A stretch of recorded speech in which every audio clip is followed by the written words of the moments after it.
سابق وزیر اعظم شیخ حسینہ واجد پر انسانیت کے خلاف جرائم کا کیس ہے۔ بنگلہ دیش کی عدالت نے فیصلہ سنانا شروع کر دیا ہے۔ انسانیت کے خلاف جرائم کے کیس میں شیخ حسینہ واجد مرکزی ملزمہ ہیں۔ کیس میں 5 الزامات کے تحت فرد جرم عائد کی گئی تھی۔ حسینہ واجد نے مظاہرین کے قتل کے لیے ہیلی کاپٹرز اور ڈرونز کے استعمال کی اجازت دی۔ پروسیکیوٹر کا عدالت میں یہ بتانا تھا۔ حسینہ واجد نے اشتعال انگیز تقاریر کے ذریعے مظاہرین کے خلاف لوگوں کو اکسایا اور اب سابق وزیر اعظم شیخ حسینہ واجد پر انسانیت کے خلاف جرائم کا کیس اور اس میں بنگلہ دیش کی عدالت نے فیصلہ سنانا شروع کر دیا ہے۔ انسانیت کے خلاف جرائم کے کیس میں حسینہ واجد مرکزی ملزمہ ہے۔ کیس میں 5 الزامات کے تحت فرد جرم عائد کی گئی تھی۔ بنگلہ دیشی میڈیا یہ رپورٹ کر رہا ہے، یہ کہہ رہا ہے حسینہ واجد نے مظاہرین کے قتل کے لیے ہیلی کاپٹرز اور ڈرونز کے استعمال کی اجازت دی۔ پروسیکیوٹر نے ایسا بتایا۔ حسینہ واجد نے اشتعال انگیز تقاریر کے ذریعے مظاہرین کے خلاف لوگوں کو اکسایا۔ پروسیکیوٹر کی جانب سے یہ بھی کہا گیا عدالت میں تو سابق وزیر اعظم شیخ حسینہ واجد پر انسانیت کے خلاف جرائم کا کیس ہے اور بنگلہ دیش کی عدالت نے فیصلہ سنانا شروع کر دیا ہے۔ اس سے متعلق آپ سما کے ناظرین کو ہم مسلسل اپڈیٹڈ رکھیں گے۔ انسانیت کے خلاف جرائم کے کیس میں حسینہ واجد مرکزی ملزمہ ہے۔ ایک اور اہم خبر کہ آزاد کشمیر میں ان ہاؤس تبدیلی کمیشن اور وزیر اعظم چودھری انوار الحق کے خلاف تحریک عدم اعتماد پر رائے شماری آج ہوگی۔ پیپلز پارٹی کے امیدوار فیصل راٹھور نے لوکل گورنمنٹ اور دیہی ترقی کی وزارت سے استعفیٰ دے دیا ہے۔ تحریک عدم اعتماد کی کامیابی کے لیے 27 ووٹ درکار ہیں۔ پیپلز پارٹی کو 38 ارکان کی حمایت حاصل ہے۔ وزیر اعظم انوار الحق کا ڈٹ کر مقابلہ کرنے کا فیصلہ۔ تحریک انصاف، مسلم کانفرنس اور جموں کشمیر پیپلز پارٹی عدم اعتماد میں غیر جانبدار رہیں گی۔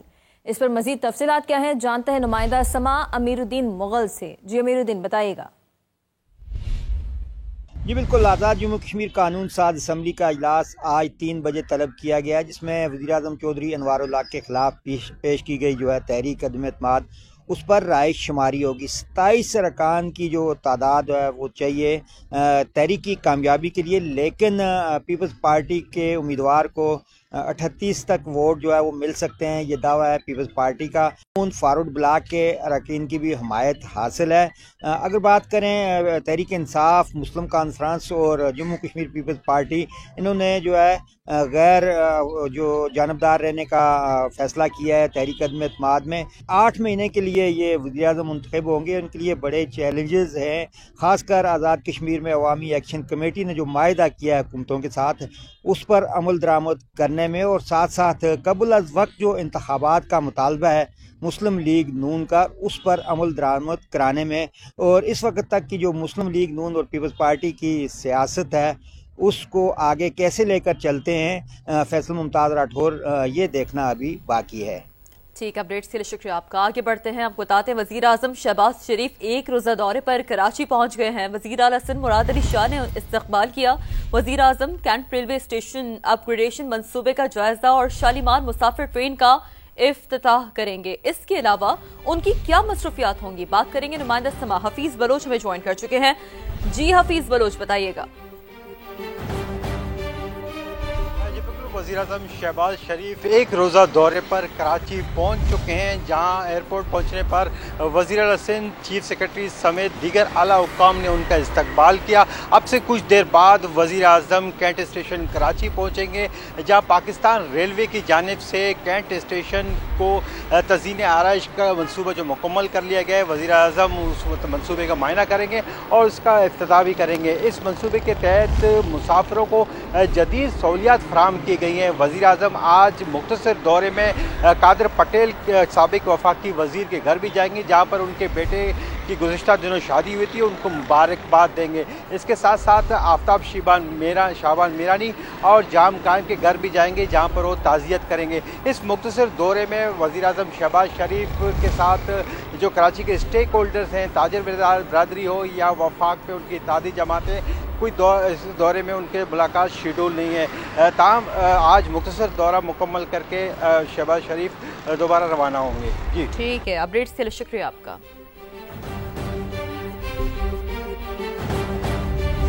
پاکستان کا کرنٹ اکاؤنٹ سرپلس سے خسارے میں چلا گیا ہے۔ اکتوبر میں ملکی current account 11 crore 20 lakh dollar خسارے میں چلا گیا۔ ستمبر میں ملکی current account 8 crore 30 lakh dollar surplus رہا تھا۔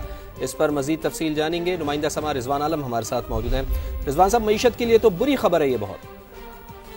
بالکل فواد، اچھی خبر نہیں ہے معیشت کے لیے۔ 11 کروڑ 20 لاکھ ڈالر کا جو ہے کرنٹ اکاؤنٹ خسارہ ہوا ہے اکتوبر میں۔ یہ حالانکہ ستمبر میں سرپلس رہا تھا 8 کروڑ 30 لاکھ ڈالر۔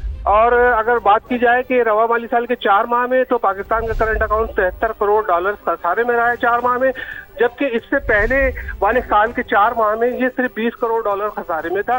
اس طرح دیکھا جائے تو 4 مہینے میں 256% جو ہے کرنٹ اکاؤنٹ کے خسارے میں اضافہ ہوا ہے۔ یہ بہت زیادہ اضافہ ہے۔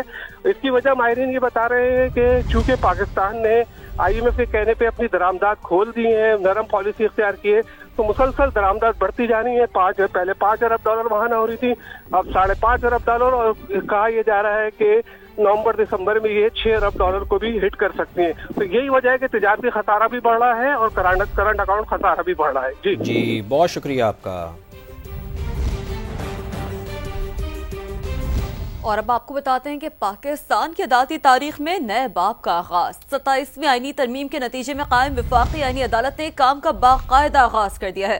آئینی عدالت کے 2 مزید ججز کی حلف برداری، ججز کی مجموعی تعداد اب 7 ہو گئی ہے۔ پہلے روز چیف جسٹس امین الدین خان کی سربراہی میں 3 رکنی بینچ میں 5 مقدمات کی سماعت۔ جسٹس حسن اظہر رضوی کی زیر سربراہی بینچ نے پہلا ریلیف KP حکومت کو دیا۔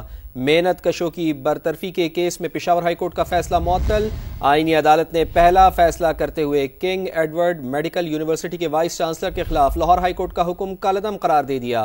وفاقی آئینی عدالت کے 2 مزید ججز کی حلف برداری، عدالت کے ججز کی تعداد 7 ہو گئی ہے۔ مزید جان لیتے ہیں، اسلام آباد میں سما کے نمائندے سہیل رشید ہمارے ساتھ موجود ہیں۔ جی سہیل، وفاقی آئینی عدالت میں پہلے روز کیا کچھ ہوا، تفصیلاً بتائیے۔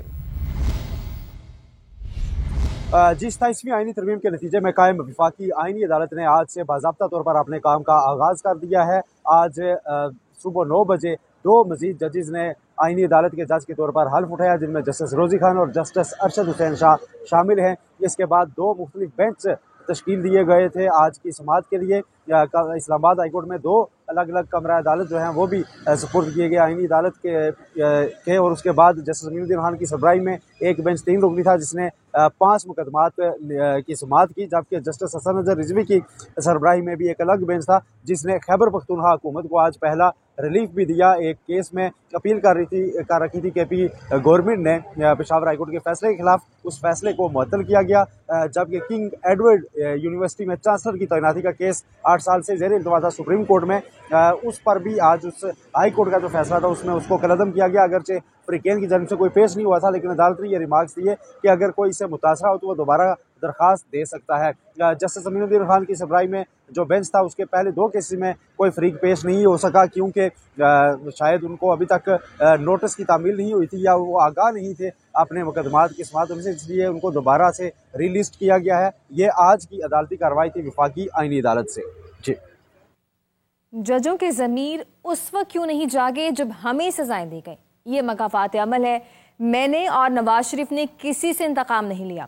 وزیر اعلیٰ پنجاب مریم نواز کی لندن میں میڈیا سے گفتگو، کہا کہ فیلڈ مارشل کی بطور چیف آف ڈیفنس فورسز بہت اچھی تقرری ہے۔ جج نے جو استعفے دیے ہیں، اگر یہ ضمیر پہلے جاگے ہوتے جب نواز شریف صاحب کو اور مجھے اور باقی لوگوں کو جب غلط سزائیں ملی اور جو ہم نے 6 سال اس کا ان کی ضمیر نہ جاگنے کا جو ہم نے خمیازہ بھگتا، اب یہ سیاسی ضمیر ہے، یہ ان کو کوئی انصاف کے لیے کوئی قدم نہیں ہے۔ میں آن اوتھ یہ کہہ سکتی ہوں کہ میں نے کسی سے کوئی انتقام نہیں لیا۔ میں آن اوتھ یہ کہہ سکتی ہوں کہ نواز شریف صاحب نے کسی سے انتقام نہیں لیا، انہوں نے ہم سے انتقام لیا تھا، پولیٹیکل وکٹمائزیشن کی تھی، ان سے اس انتقام کا انتقام قدرت نے۔ Chief of defence forces Asim Munir صاحب کی تقرری کو کس طرح دیکھتے ہیں؟ یہ تو بڑی اچھی تقرری ہے، ان سے بہتر اس کے لیے اور کون ہو سکتا ہے؟ پاکستان میں حکومت جادو ٹونے کے زور پہ چلائی جا رہی تھی، آپ سمجھتی ہیں سیاسی پروپیگنڈا ہے؟ یہ تو پوری دنیا کے سامنے ہے، اس میں کون سی شک کی گنجائش ہے؟